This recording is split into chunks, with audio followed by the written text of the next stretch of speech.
يا أيها الذين آمنوا استعينوا بالصبر والصلاة إن الله مع الصابرين ولا تقولوا لمن يقتل في سبيل الله أموات بل أحياء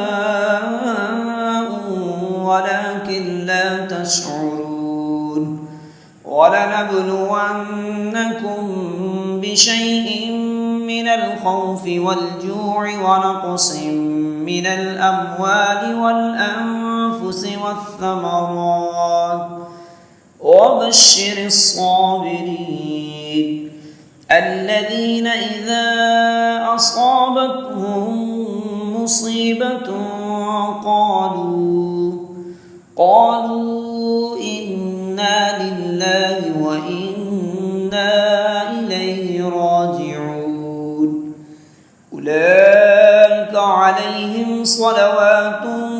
من ربهم ورحمة وأولئك هم المهتدون إن الصفا والمروة من شعائر الله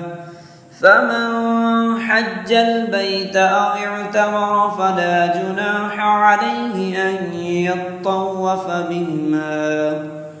ومن تطوع خيرا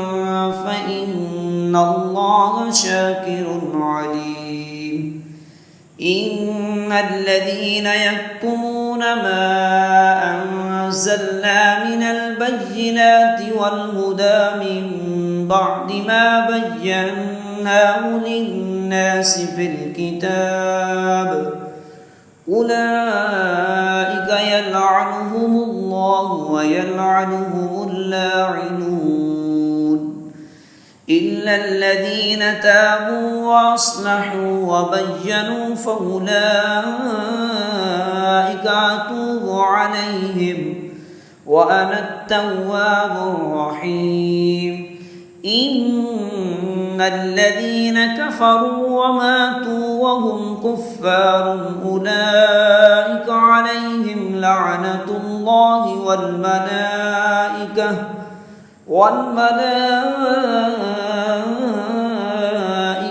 والناس أجمعين